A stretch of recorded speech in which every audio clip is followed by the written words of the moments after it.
Trump to meet oil CEOs amid market turnover. This meeting actually happened on Wednesday. We don't quite know the fallout from this, so I'm sure as you listen to this, you'll be hearing leaked information. But he basically sat down on Wednesday with a group of oil company executives to basically go over, basically what's been going on in his idea of drill baby drill, and to kind of hear the feedback he's getting. He sat down with members of the executive committee.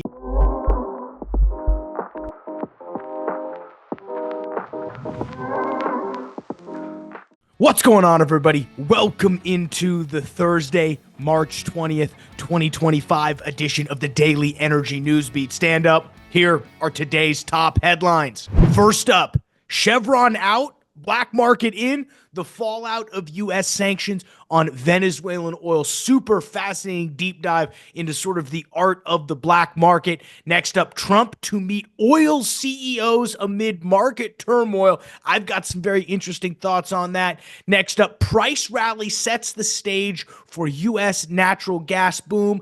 I will then jump over and quickly cover what happened in the oil and gas markets today, cover what did or didn't happen with the Fed rate decision, and then we will quickly touch on EIA crude oil inventories, and then we will let you get out of here and get back to work. As always, I am Michael Tanner, rocking a solo show today. Give Stu a much-needed day off. He's been holding the fort down for a while, so let's go ahead and jump in and kick us off. Chevron out and black market in, the fallout of U.S. sanctions on Venezuela. This one is super interesting. So we're going to go back all the way to February 26th. Current U.S. President Donald Trump announced his intention to end what is known as the General License 41. Now, remember, this license was granted in the Biden administration, which allowed Chevron to operate in Venezuela despite the sanctions that were on there. So basically what this did is the U.S. Treasury, this authorized the U.S. Treasury of Foreign Asset Control to create a system to allow Chevron to actually begin producing oil in Iran. There were four corporations that would authorize under this General License 41. One of them being Chevron, Repsol, Martul El Prom, which is, you can assume is a French company, and Eni, and that contributed about 320,000 barrels per day in January, which is about 25% or a little bit over, say 35% of the country's about 1.06 million barrels per day. That's according to PESA, who's the state-owned energy company. There are a bunch of other stuff here. But what's interesting is Trump has now gone in and removed this license. So why was this license here in the first place? We know that during the first Trump administration, he basically shut down all Venezuelan activity and really, in an attempt to economically sanction the Maduro government. I mean, it goes without saying that, most people aren't a fan of what Maduro is doing down there. I'm no fan of what's going on. You could really call it a humanitarian crisis. So the idea was, let's basically ramp down their oil production. Well, what happened was a couple things happened. You saw companies who had interest in Venezuelan oil, really cry foul and say, hey, man, we're losing money over here. You saw a humanitarian crisis as less money started flowing into the country. Now, you could argue that even if money was flowing into the country, would it go down and solve the humanitarian crisis? Probably not. I mean, some of the stuff that's coming out of Venezuela right now is absolutely scary. So the purpose of this license was really to allow Chevron to recoup its debt that it had in the industry while subsequently minimizing cash flows that came to the Venezuelan state. Because what happens was, under these sanctions, guess what? You end up in this situation where the black market takes over. So if Chevron's not allowed to produce those barrels are still going to get produced by PDVSA, and then they're going to go ahead and sell them on the black market. And so the idea with this General License 41, as it's called, was, okay, let's take those barrels that are going to get produced, let's put them back in the hands of Chevron, who's obviously not going to be necessarily handing the cash over to the Venezuelan government. So it's going to minimize the amount of cash flow that flows. All they're going to get, instead of the full barrel value, which is, whatever the net barrel value is, they're just, PDVSA is just going to get whatever royalty that's agreed to by Chevron.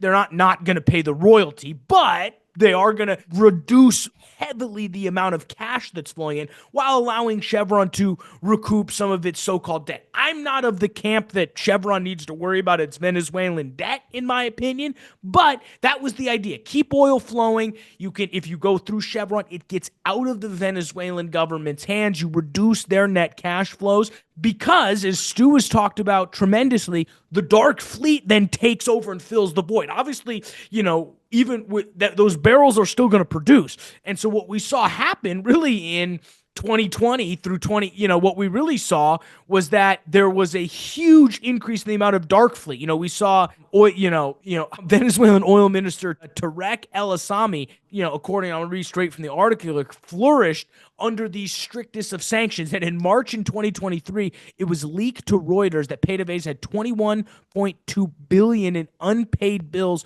from intermediaries. And this guy managed the oil sector from 2020 to 2023 when this scandal was uncovered. Basically, what he did was he constructed this wildly opaque system to produce and sell Venezuelan oil on the black market. And in doing so, he ramped up output from about 400,000 barrels to about 750,000 barrels when he was forced to resign.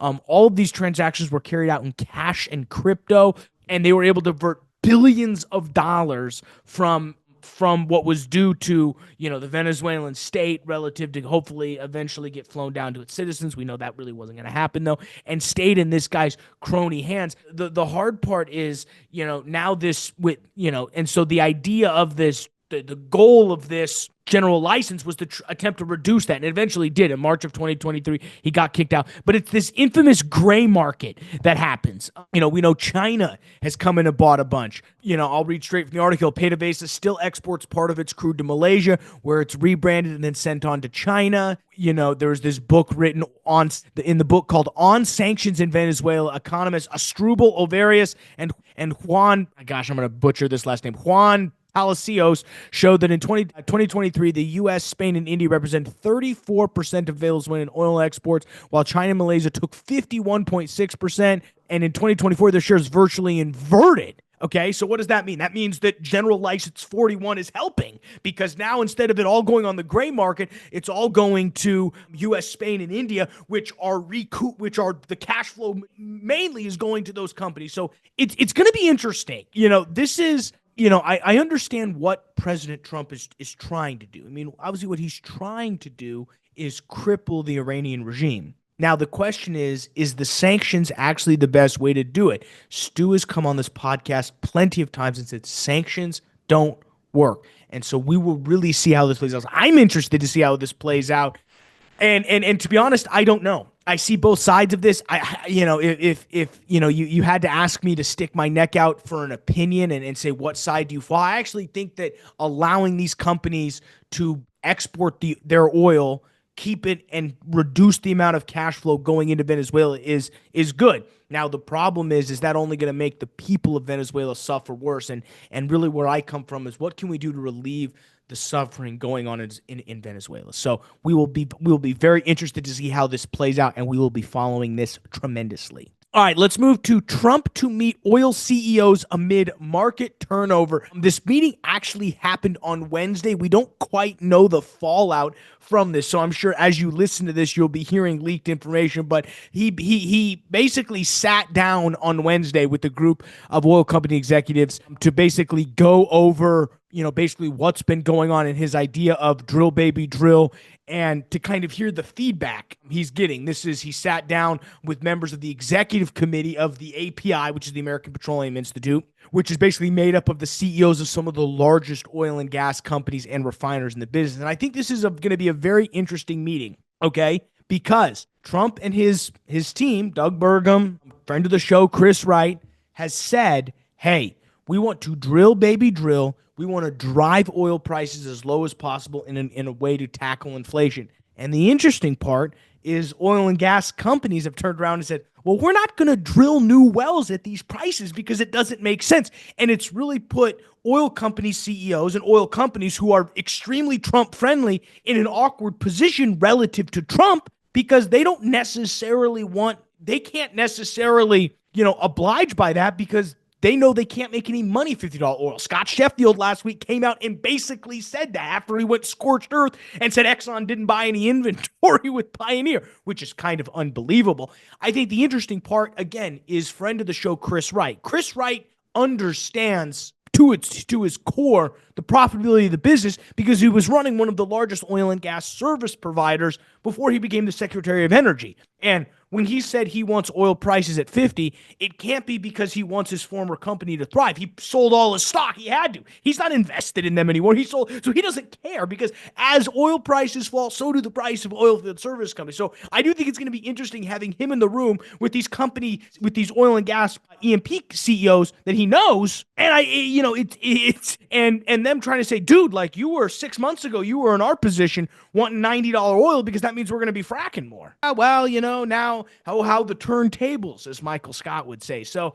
I think this is going to be very interesting, and I'm interesting to read the notes that come out of this because, yeah, absolutely. U.S. shale needs, really much higher prices than $50 and higher than 60s. I mean, that's what Harold Hamm told Bloomberg last week. There's also this concept of the tariffs and how that comes in. I don't think that affects these oil and gas CEOs as much. I mean, obviously steel prices do, considering that there's, a complex supply chain that goes into drilling these wells. So from that standpoint, I'm pretty, I think these oil and gas companies are concerned that, hey, if prices drop much farther, you impose all of these steel tariffs, you've basically wiped out our entire margin. We're not going to be drilling. And, the counter to that is, okay, well, oil is one of the most pure supply-demand commodities, which means, okay, you stop drilling for 6 months, oil production drops. What does that mean?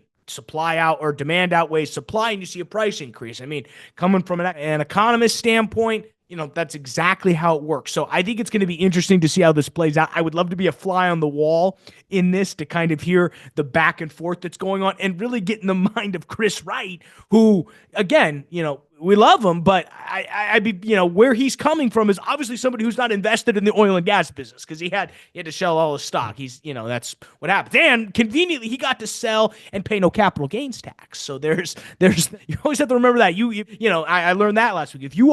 If I own stock in an oil and gas company, and then all of a sudden Trump calls him and says, Michael, and this would be a disaster, but you say, Michael, you're the new U.S. Energy Secretary. Because I'm going into public service, I would have to sell my stock. I can't have a conflict of interest. But they've written laws to say, well, now I don't have to pay capital gains on that because I'm forced to sell and I don't have a choice. So, I mean, he's done well. He did well in this transition. Let's not be fair. Let's be very clear. He did well. Again, I think just the dynamics are super interesting with what he's doing, and I would love to be on the fly on the wall. So we will be following this. But guy, $50 oil, no one's drilling. So let's jump to the next one here. Price rally in natural gas boom.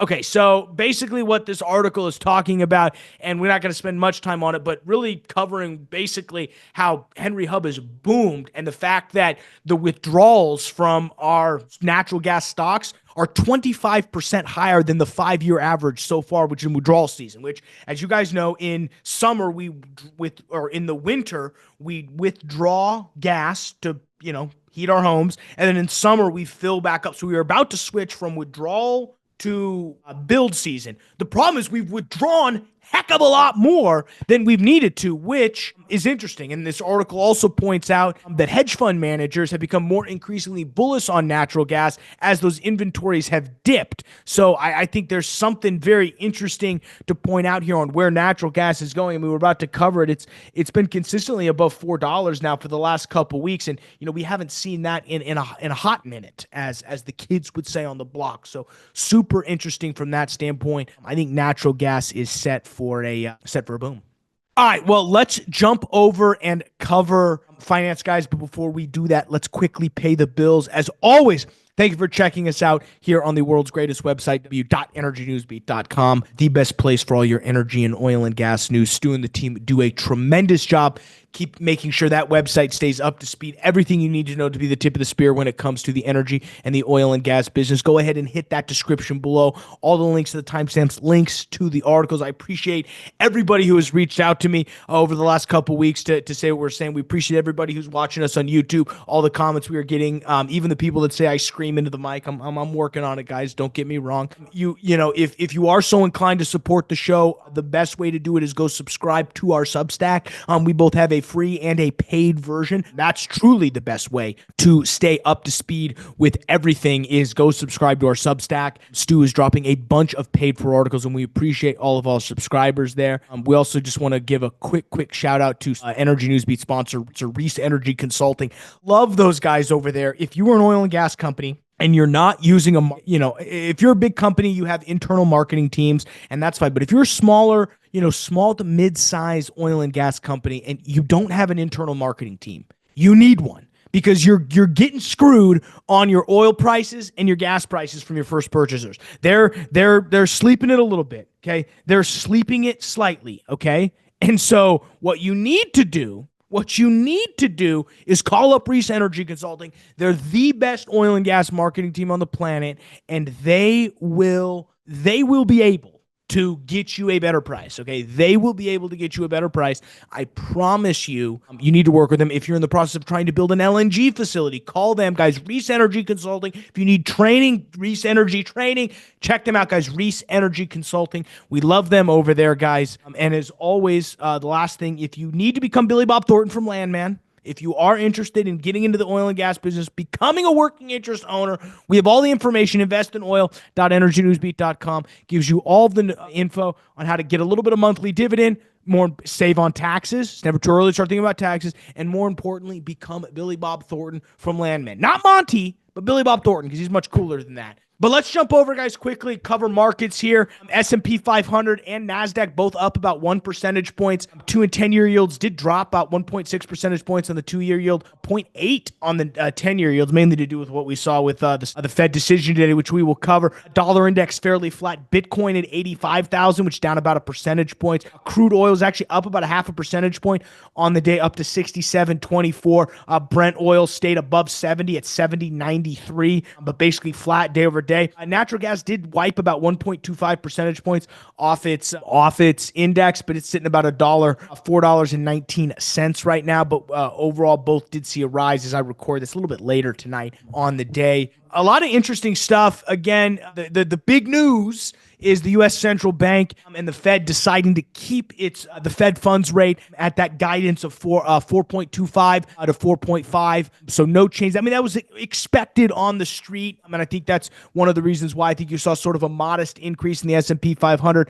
Nothing too crazy, but I think the markets were may have hoped for a little bit more on that day. We also did see a modest increase in the EIA dropping its strategic petroleum reserve numbers. It's about a 1.7 million barrel build, which is about 1 million barrels bigger than what we thought, which I think, really halted what was a bullish day for oil, not just because of the Fed oil, but also the fact that we did see two things. One, Trump basically said he wants war with Iran. Oh my goodness, I've got a lot of thoughts on that. And then we did see the fact that Israel has launched more ground troops into Gaza after the quote unquote ceasefire. So very interesting on the fash of bullish, very bullish demand signals there. I think what happens. We also saw Russia and Ukraine both accusing each other of violating a new agreement, which refrained from attacks on its energy targets. They did actually do a prisoner swap, but here's the quote here. Even if a deal is struck, it will likely take some time before Russian energy exports increase in a significant way,